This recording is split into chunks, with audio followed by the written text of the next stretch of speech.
The Mario franchise is no stranger when it comes to absolutely shitting out games with Mario's name on it. You know, you've got the sports games, the Mario makers, the RPGs, and fucking Sonic for some reason. Just what the doctor ordered, Rabbids. It's gonna be okay. Rabid Mario can't hurt you. Out of every single spin-off that Nintendo created for this franchise, there's one game that nobody talks about. Absolutely no one. That's right.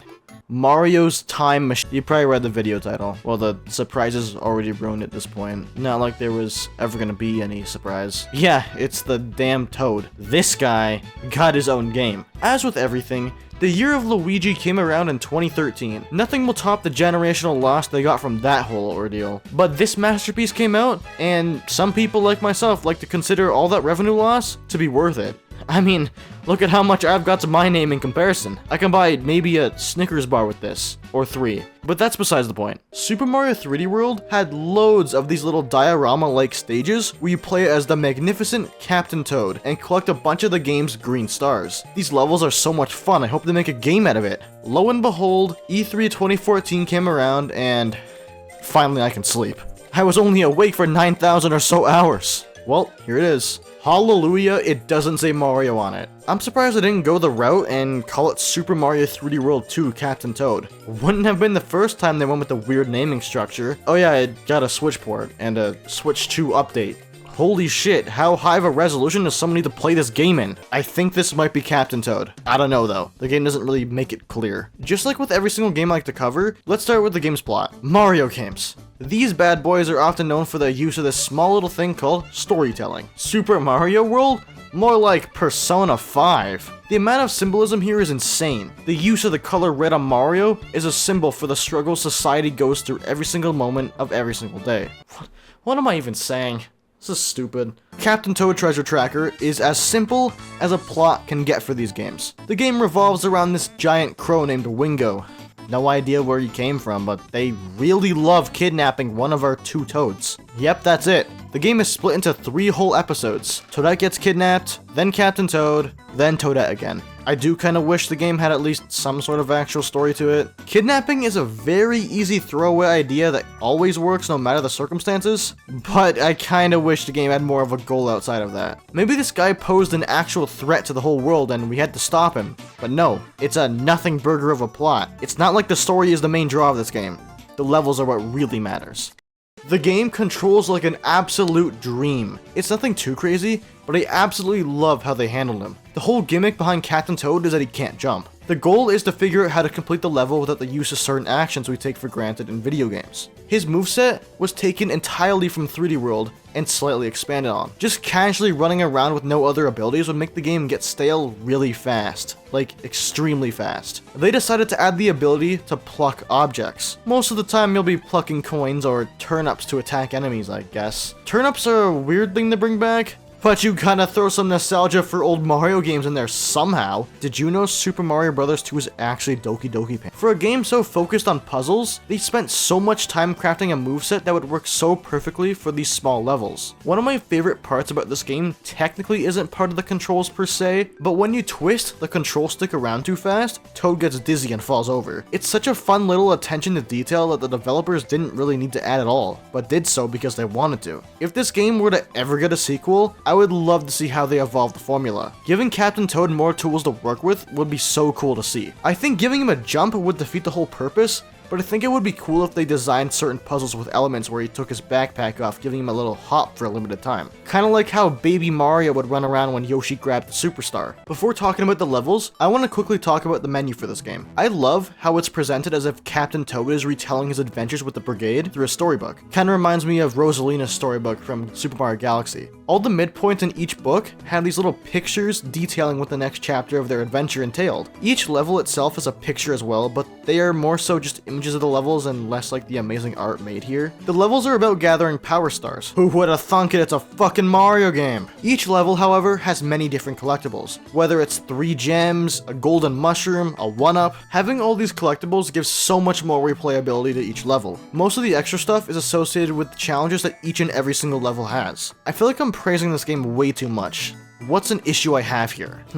Well, I do feel like the challenges in this game are way too samey. The game doesn't have enough variety in the challenges it gives. So many of them are just finding the hidden gold mushroom or just find the golden mushroom. Others are collecting a certain amount of coins or not taking damage. I genuinely believe that these would have been so much better if most of the levels had more challenges specific to the exact one that's never used again. There's this pinball level that's challenge is to not fall in the holes. It's relatively easy to complete, but it's only used here, which makes it a lot more interesting. I'd rather have to go out of my way to find out how I can complete something super specific than just collect 200 coins. Now how about the actual levels themselves? These are so fucking good. I love how each and every single one of them are designed. The puzzles are rather simple, but are always so fun to solve. Apparently Nintendo created this game to try and help people understand how camera controls can be used to enhance the game. I can see why they do that. I can barely see Toad. After playing so many newer Nintendo games where their whole philosophy is so focused on giving people tons of ways to solve the same puzzle, it was so refreshing to play a semi-modern game, 11 years old, with a linear puzzle structure. Yes, it does force the player to play how Nintendo Nintended, but a lot of the time I'd vastly prefer this over something like the open world of Tears of the Kingdom. I yearn to be forced down the linearest of paths. Depending on the game, it works extremely well. Donkey Kong Bonanza is so focused on exploration that the game doesn't punish you for sequence breaking or anything. It works perfectly there. Not every single game needs to be open world and completable in any order you want. This game is solely focused on puzzle solving in small areas. The linear nature is absolutely essential to the identity the developers have created. If Captain Toad always had a jump or could wall kick, or hell, if Toad literally just controlled like Mario, the game wouldn't be as enjoyable as it currently is. I think if they designed certain levels around having that type of movement, it could work, but the main game should just stick to having a singular solution to a neatly crafted puzzle. Fuck, I got way too serious there for a second. That's not like me. I love how they knew how short these could be completed, so they just give you a shit ton of them to play through. They even have timer challenges to beat if you're up to the task. It's not essential to the 100%, so that can fuck right off. Of course, until I'm feeling up to it. Maybe I'll do it tomorrow. 1 second off? Are you kidding? This game sucks. Apparently, according to Wikipedia, lots of the levels in this game were inspired from the stories from the Arabian Nights. You know what else used the Arabian Nights?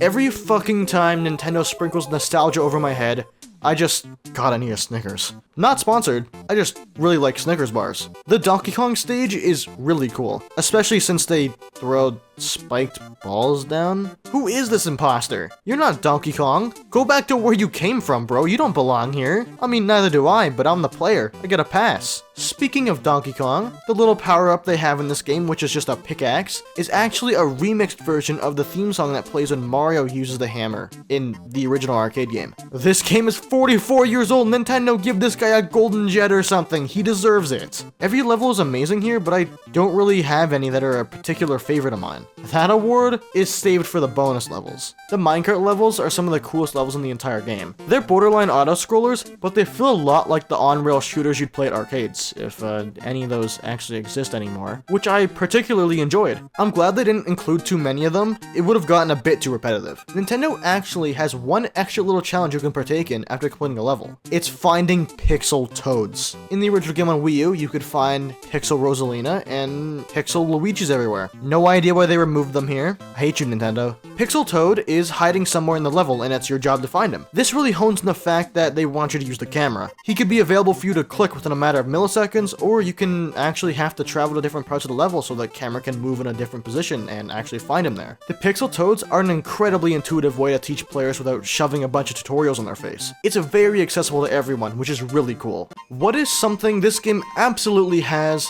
that is absolutely terrible? Starts with a B, ends with an S. It's the bosses, because of course it fucking is. This game pretty much has a total of 5 boss fights. I wouldn't really call 3 of them boss fights anyways. The Dragodon from the hit game Paper Mario Color Splash made its debut here as literally nothing. Oh my god, what a fight! You're telling me I can win by running to the right? That's crazy. Please don't tell me I fight him 2 more times. Oh sorry, my bad. You fight him once more as Toadette, and the other time, they're a golden version. Clearly it's a different guy. My bad. I'm being completely serious though. You run to the right, climb some ladders, dodge the breath attacks, and get to the start after a giant piece of rock slams on him. Wait, is this why you do that in Color Splash, is that whole thing just a reference to Captain Toad? The actual genuine fights are against the main antagonist, Wingo. The main highlights of the fights is the build-up. The levels are really cool and play around with Wingo's ability to summon powerful gusts of wind from their wings. I'm playing this shit in 4K, so I'm seeing every single bit of detail in this game. The rain looks so good here. You'd think adding a rain effect would be easy, but not many games can actually pull it off. GTA 3 Definitive Edition had some shit-ass rain at launch. Imagine playing the game like this, you literally can't see anything. Wingo's actual boss fight is nothing to write home about. You pretty much just throw turnips back at them 3 times and the fight's over. I love how you can speedrun the fight a bit by hitting them with 2 turnips they drop in the beginning. After beating Wingo, Captain Toad and Toadette set their sights on something new. On the Wii U, this game worked as a prequel to Super Mario 3D World. On the Switch and 3DS, forgot that even existed, the game is now a prequel to Super Mario Odyssey. Crazy plot change for no fucking reason, but okay. They literally could have just kept it the same and made it the intro to the bonus content. Speaking of the bonus content, now I can finally talk about the elephant in the room. What?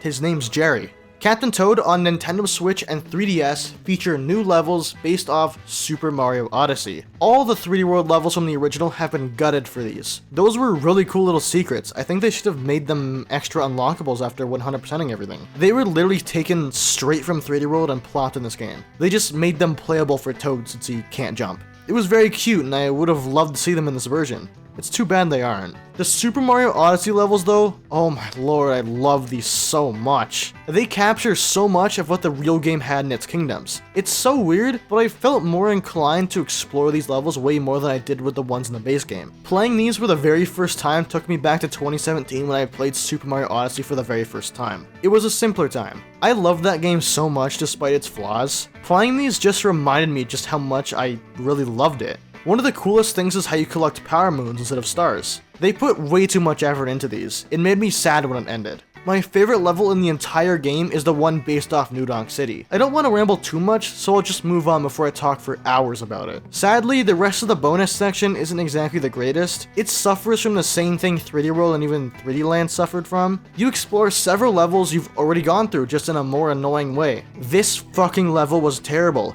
If anything touches a brigade member, game over. After completing all of these, you get access to the final level, which isn't exactly hard, it's more of an endurance test. I call it the Pit of 50 Trials. This level is so weird. The shadows that follow you are really the only obstacles. They copy your exact movements, so in a way, technically isn't the only obstacle yourself. I'm asking the real thought-provoking questions here. It may have taken me a few hours of practice and trying to remain calm the whole time. It gets very stressful when you realize how close you are to the finish line. After beating the thing, you unlock the ability to play the bonus levels whenever you want, and get a little crown on Toad's head. It's very cute, but I would have preferred the 3D World levels as the unlockables instead of the coin levels. This game got DLC on the Switch. If you thought nobody talked about this game before, I swear to God, I've never heard a peep from anyone that this game had extra content. I couldn't play it because, remember, Snickers, but I do know that it's really fun. Tons of new challenges and extra levels for $8 is kind of a steal in this day and age. Captain Toad Treasure Tracker